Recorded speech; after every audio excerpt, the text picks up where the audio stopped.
welcome to this exploration of one of the most iconic film scores of all time, Bernard Herrmann's Psycho. 8 cues from Psycho are on the Edexcel A-level syllabus, and we're going to be exploring 5 of them today, performed by the London Symphony Orchestra under the baton of Sir Simon Rattle. A few things to note before we begin. The orchestra are playing a suite of the best bits from the film score called a narrative for string orchestra, arranged by a composer called John Musseri. So some of the time it doesn't quite match up with what's on the film and what's in your anthology. Be a bit careful when you're analysing the music, especially when it comes to bar numbers and the endings of specific cues. Also, you'll notice that our musicians are sat in a slightly unusual layout. There are screens and masks. That's because this performance was recorded here at St Luke's in 2020 during COVID restrictions. All of these measures are put in place for the safety of the musicians and have no musical impact at all.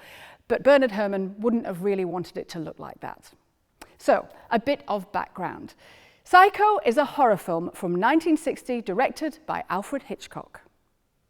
Despite a low budget, being shot for TV and a shaky start at the box office, it's gone on to be one of the most talked about films ever and one of Hitchcock's absolute best. It tells the story of a woman called Marion who has stolen some money and gone on the run. She stops off for one night at the spooky Bates Motel, where she meets and is murdered by its owner, Norman Bates. And her murder in the shower is one of the most famous scenes in cinema history. Hitchcock asked his friend and collaborator Bernard Herrmann to provide the music for his film. Bernard Herrmann was born in New York in 1911. After studying at the prestigious Juilliard School, he started a career as a conductor, but then he became interested in writing for film and stage when he met Orson Welles. Together, they made Citizen Kane, which is now regarded as one of the greatest films ever made with another iconic film score. Hitchcock and Herrmann were an established team by the 1960s. But Herrmann was a bit of a tricky character.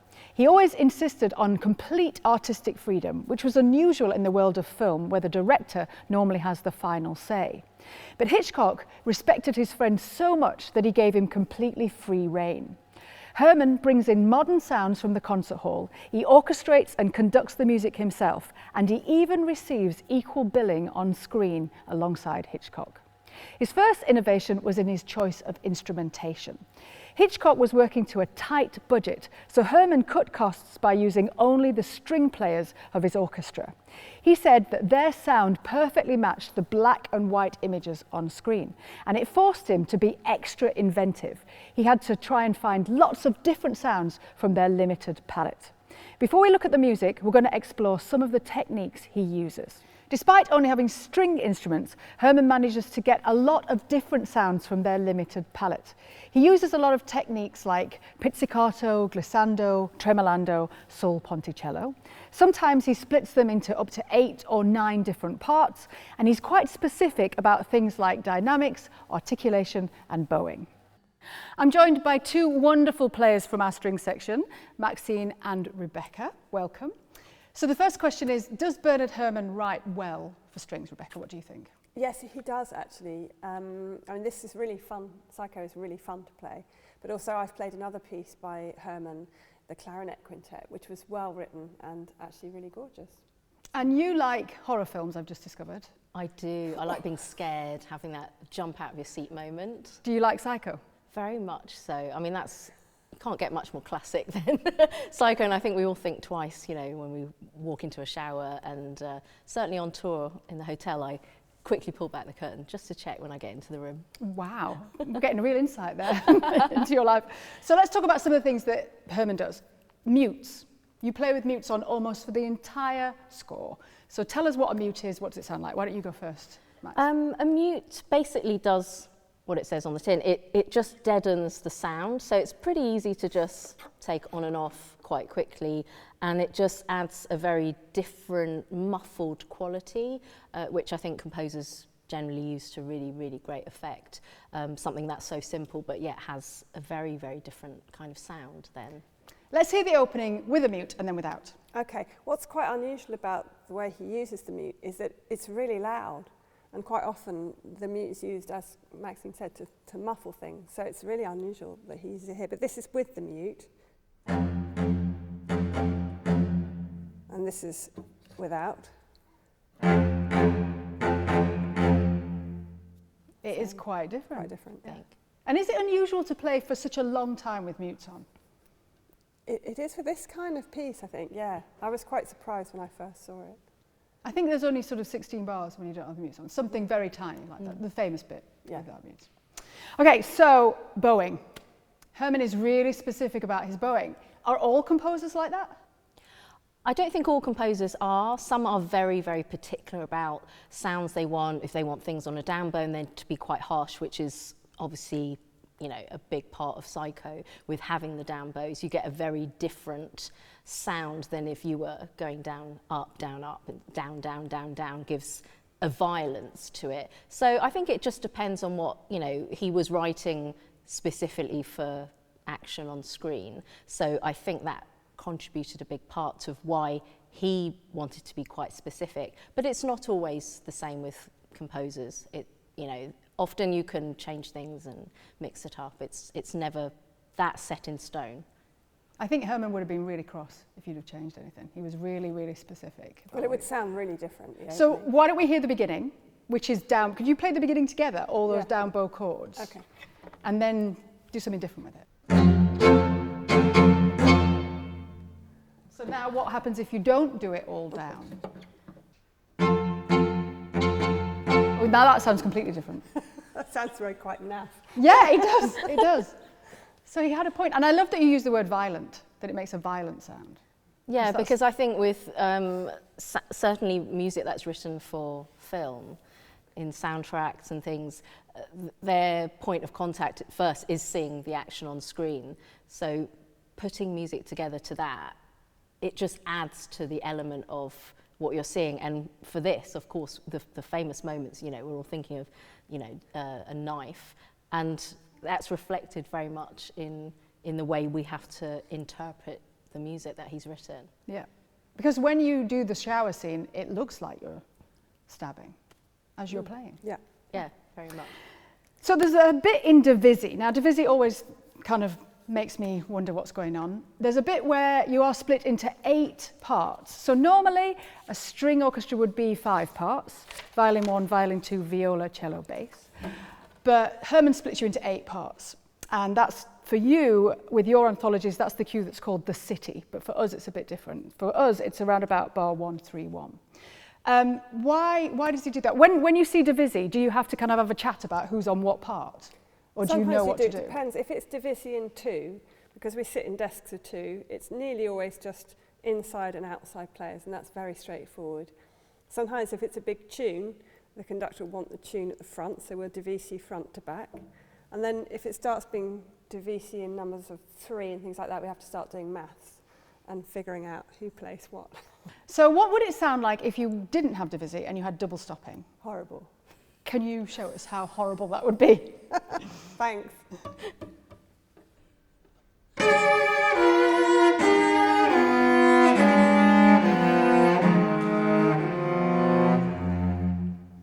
See, that looks quite difficult. It is, and it wasn't in tune either, sorry. So do you think that's why you did Divisi? To make it easier and to get the sound you wanted? To make it easier, to make it sound in tune, and also to sound more expressive, because it's really hard to do a nice vibrato if you're double stopping, whereas if I was just playing, it would sound much more expressive. And your part is impossible? Certainly most of it you couldn't really double stop. So it's, and exactly as Rebecca said, you would then stop thinking of it as a lyrical moment. Well, Rebecca, thank you for playing horribly for us. I really appreciate it. It's entirely my pleasure. So I want to whiz through some of the techniques that Herrmann uses, and we'll talk a bit about them. First one, probably everybody knows what this is, pizzicato. And there's a lovely pizzicato moment in Violin 2, bar 31, which are those leaning semitones we've been talking about a lot. So it would still actually be muted.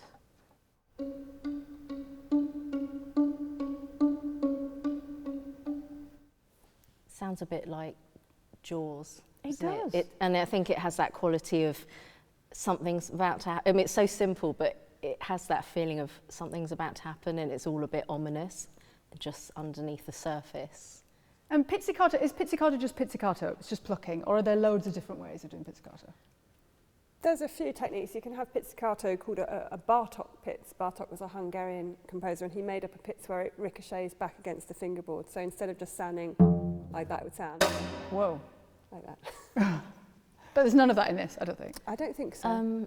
No, I don't think so, but it could have been, Yeah, because it's a quite really great violent. effect. Sul ponticello, what is that?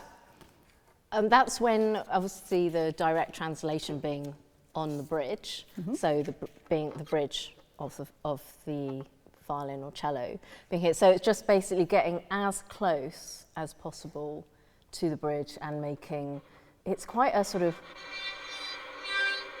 so you just don't have a true note. It has this icy quality to it, which is so effective. On the cello, it's kind of spooky.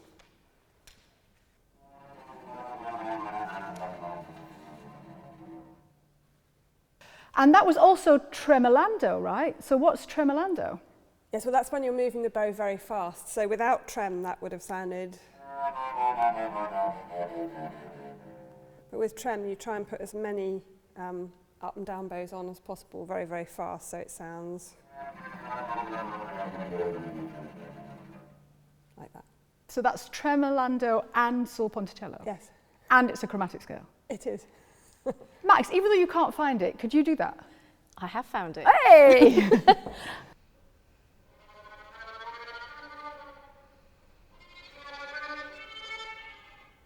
It just has this really, it sets your teeth on edge somewhat, and I think it just adds to this whole feeling of foreboding and just tension in the air.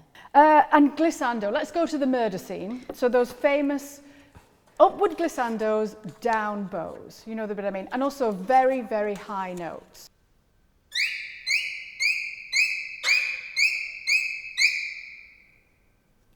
So he's written a gliss to the upper note, and you can actually start from any note you want. It's just basically to get this effect of stabbing someone. And I don't think he envisaged it being particularly accurate in that, you know, a whole section starting from the same note. It would have just been impossible. I think it's just the intent of this whole punchy stabbing motion, and it's really quite creepy, I think. And does gliss just mean slide? So you just slide Yes, in your left yeah, hand? sort of from, you know, some composers would give a specific note to a specific note. Here, Herrmann just puts gliss, so, you know, whatever is comfortable. It's quite fast moments, so you can't gliss. There's only so far you can gliss in that amount of time. So it's a really, really effective piece. I mean, most people would know that immediately. Yes. And on the cello, it's very high. It doesn't sound that high because we don't go as high as the fiddle, but it's sort of. Is it that loud in the real thing? Well, it's a lot louder because there'll be more of us Yeah, playing. yeah, yeah. And also there's someone else underneath playing on a different note, so the whole thing is really nasty. There's one more technique, which is no vibrato, which happens yes. in the Cellar, at the end of the Cellar cue for those of you with the anthology. So for you, it's around 4-2-5. Mm-hmm. Why would a composer write non-vibrato? Do you just naturally always use vibrato until you're told otherwise? It depends on the style of the music, but generally, yeah, we do use vibrato to colour the sound of the bow. And can you just show us what vibrato is? So vibrato is an oscillation of the hand, so it would sound like a human voice uses vibrato when they're singing. It's the same thing. So you would do a bit of that until it says no vibrato. Probably, yeah. And what does no vibrato sound like? It's sort of inexpressive and cold and nasty and...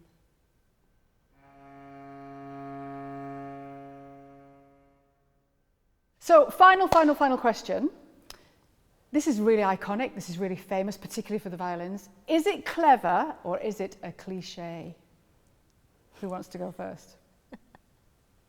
I think it's clever, and especially considering, you know, the time it was written. So many people will have taken this and copied it and just been inspired. That's been so useful, thank you.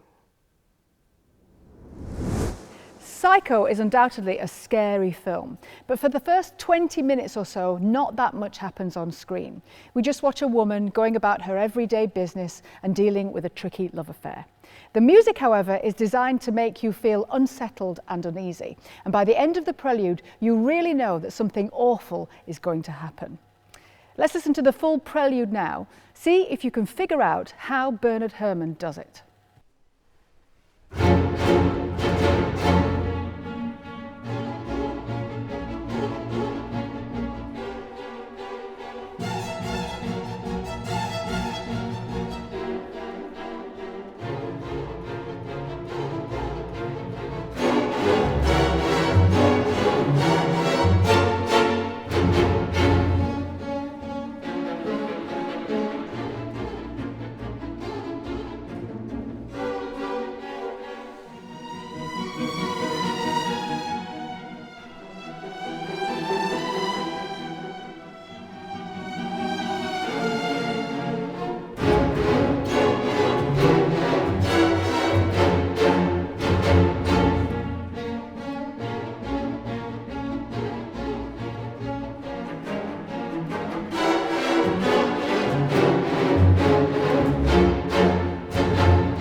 Bernard Herrmann has just introduced us to several of the motifs he's going to bring back time and again. He's also introduced us to his unique sound world, which is made up of short motifs rather than long melodies, unstable, often dissonant chords, and repeated patterns or ostinatos.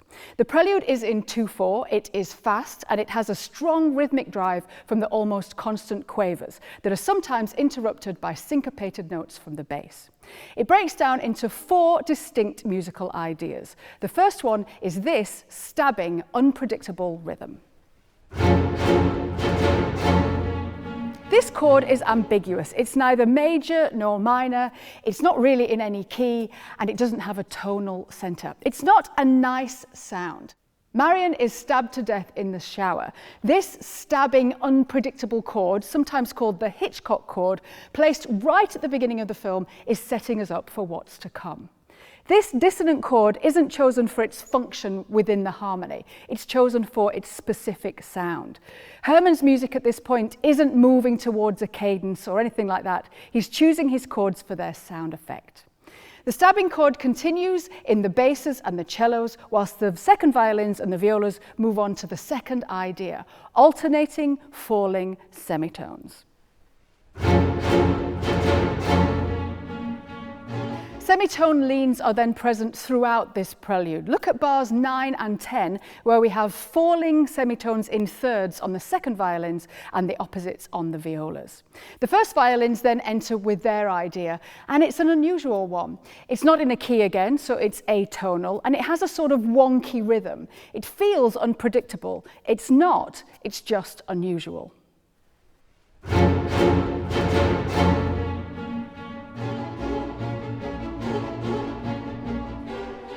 All these ideas are designed to make you feel uneasy. There's no sense of key, the harmonies are clashy, and the rhythms are unpredictable. The orchestra has a dark sound because the string players are playing with their mutes on, and they'll continue to do so for almost the rest of the score. Idea number 3 is a dotted rhythm with a syncopated bass. So listen to the bass notes which come at the end of each bar. Syncopation, of course, means an emphasis on the weaker beats, the end of the bar. This section is all made up from repeated patterns or ostinatos.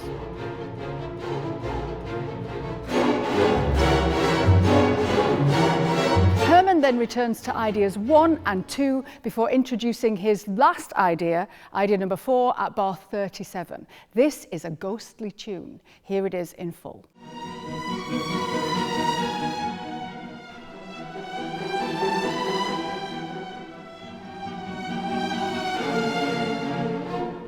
That tune is really the only singable melody in the whole score, and it's known as the Psycho theme.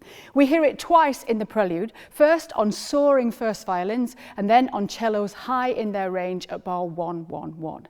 When we hear the Psycho theme at this point, the texture is homophonic, melody and accompaniment. And at the end of the theme, we get those falling semitones once again at bars 45 and 46, and then 119 and 120. That falling G to F sharp is the semitone lean that we've been hearing all the way through the Prelude. When a musical idea is associated with a character, an emotion, a place or a thing on screen, it's known as a leitmotif. Many film scores operate in this way. They have a handful of leitmotifs and then one big singable tune that develops as the plot progresses. Bernard Herrmann takes this idea one step further because the whole Prelude is a leitmotif. It occurs 6 times during the whole film and always when characters are busy, travelling or on the move. The Psycho theme is a leitmotif too, and we'll hear it twice within the Prelude and then in disguise later on. This is incredibly detailed, well thought out stuff. If you didn't know anything about the film and you wandered into the cinema in 1960, by the end of the Prelude you would know that you were in for an exciting, unpredictable and scary ride. So now you know how Bernard Herrmann does it, let's listen to the whole Prelude again.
Q2 is called The City. The camera pans across the Phoenix skyline and closes in on a hotel window. The music does pretty much the same thing. In a slow tempo, in 4/4, the strings are split into 8 parts and play notes of equal length, all crotchets, so it is homorhythmic. The instruments are playing at the top of their range, and the lush chords are doubled at the octave, so we have a romantic, yearning sound. It is a hot day, a lazy afternoon, and there's a still feeling in the air. This is music as landscape. There's no melody, there's no rhythm, not really any sense of pulse. This is music that is providing the setting of the story at this point. Again, we're not really in a key. The chords could be described as diminished or half diminished, and when they fall all the way down, they turn around and climb back up again. The technical term for this is retrograde motion. This cue is another leitmotif. It occurs 6 times during the whole film, and often when characters are going about everyday, mundane situations. Now, as you listen to our version of it, be a bit careful. It's considerably shorter than the one in your anthology.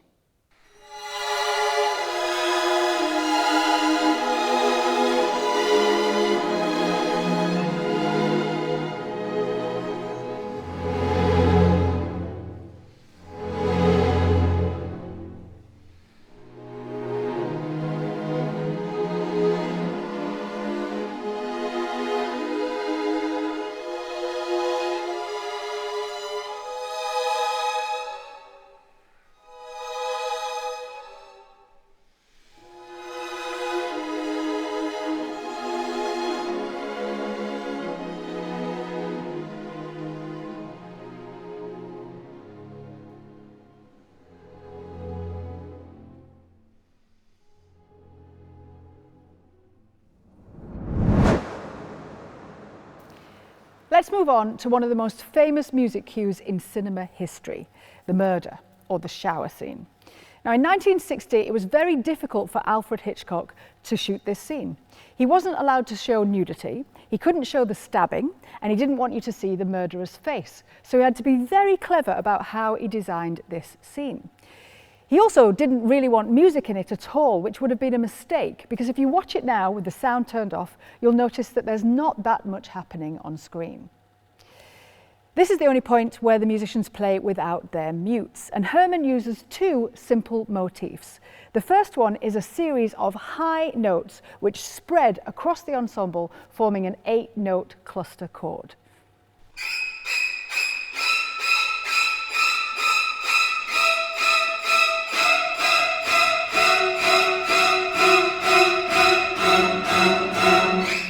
Down bows are marked S, F, F. The intervals are stacked up so that they're almost octaves. So you have E flat to the E below, F to the F flat below that. You could call them diminished octaves or major sevenths. And when the motif has run through the strings, it starts again, and this time with added upward glissandos. I'll leave it to your imagination to work out what they might be depicting.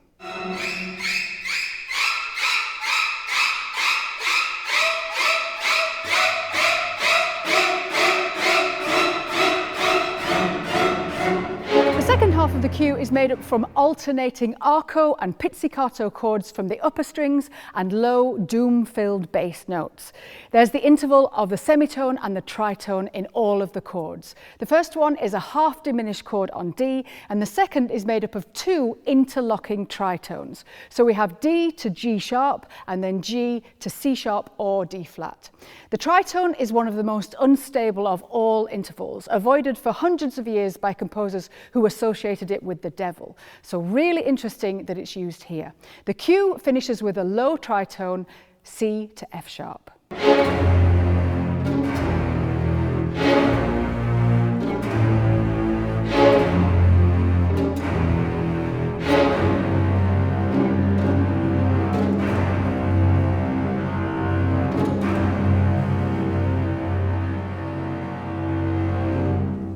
On screen at this point, Marion sinks down the tiles into the bathtub and dies. Again, this is music without melody, it's music as sound effect, and it is a leitmotif. This murder cue appears 4 times in the overall film. Be careful when you listen to our version of it, because it's a little bit different from what you've got in your study guide.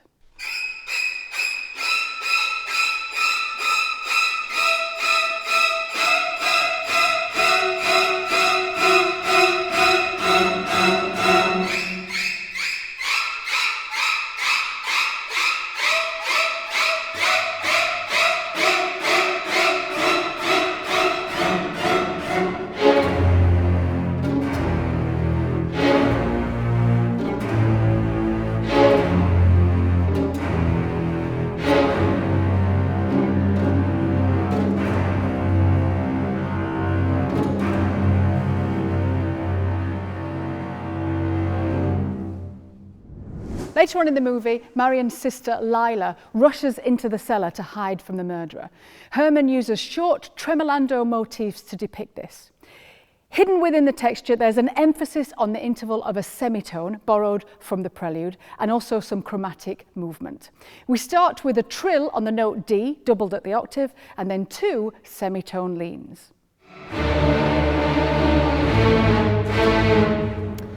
Herrmann creates a polyphonic fugal texture with phrases shared between pairs of instruments and overlapping by a quaver. At the end of the cue, there's a long, falling chromatic scale, and the players are asked to play sul ponticello with their bow close to their bridge. There's a lot of detailed dynamics, louds and softs.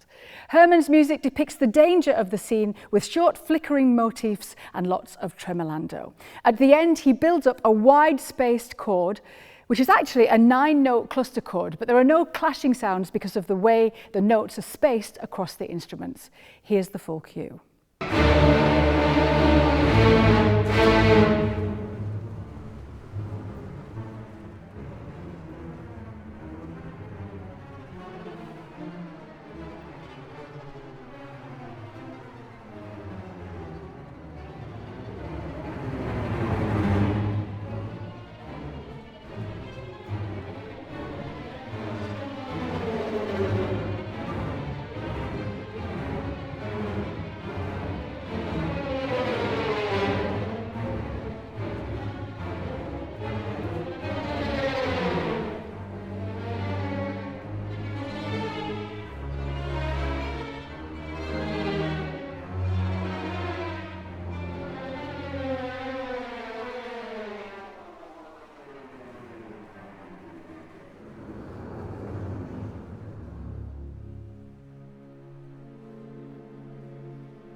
Before we hear the finale of Herrmann's wonderful score, I'm going to quickly whiz you through the 3 extracts that we can't hear performed by the LSO and give you a few things to listen out for.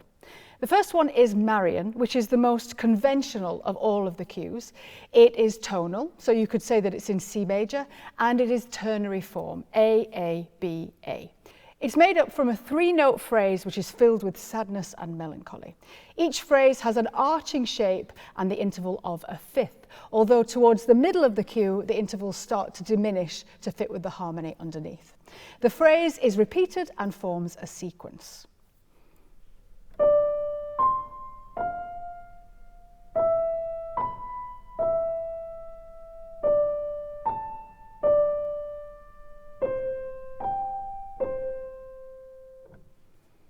Underneath, the lower strings have a falling pattern which is often chromatic.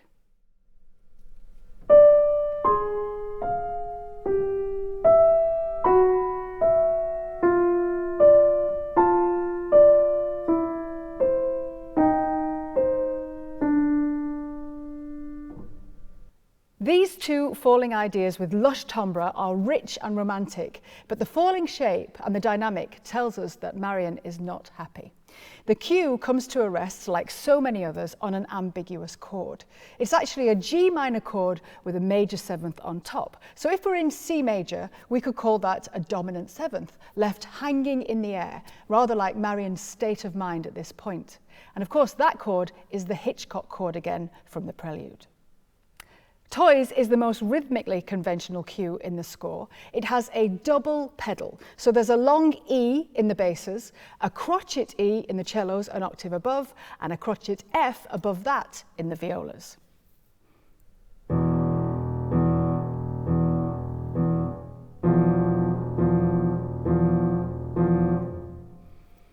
In total contrast, above that, the violins are split into 8 parts and have a series of falling 7th chords with PPP dynamics.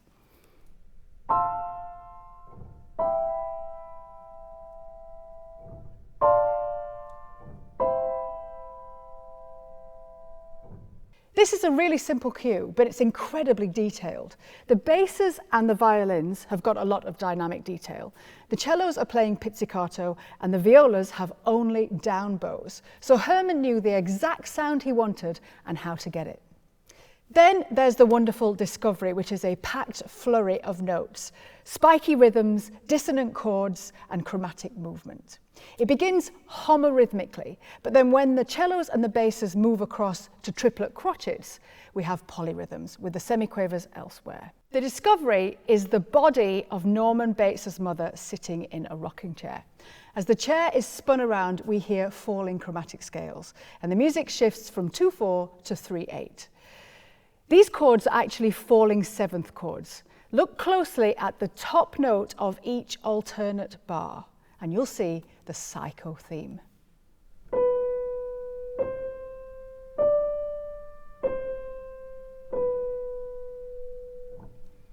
The final chord is bleak and hides within it two tritones, the interval of the devil once again.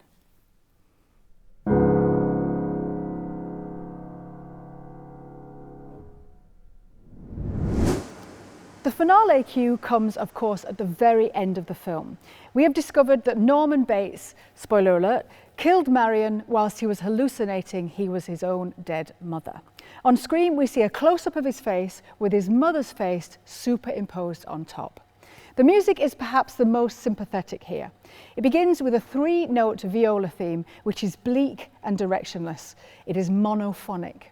As the viola line grows more chromatic and the second violins join, we move towards a polyphonic texture. At bar 15, a solo viola sketches a 3-note motif, which is known as the madness motif and has been used at various points throughout the film. We hear it twice from the violas and then once from the cellos and basses before 3 heavy FF chords bring the film to a close.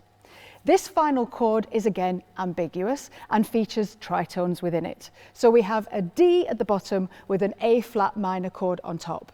And the distance between D and A flat is of course a tritone. The placing, tessitura, dynamic and bowing of these final chords echo back to the first chords we heard in the prelude. Psycho is now considered to be one of the best horror films ever made, and it really inspired the hundreds of films that followed. It pushed the boundaries in terms of what could be shown on screen. Hitchcock really relied on Herrmann to create the feeling of suspense and said that 33% of the success of the movie was down to his composer. Herrmann said that Hitchcock only finished 60% of the film and he had to do the rest. Whatever the truth, it really does represent the best of the two art forms, film and music working together to conjure up atmosphere, images and story that just couldn't be created in any other way. Let's finish by listening to the finale.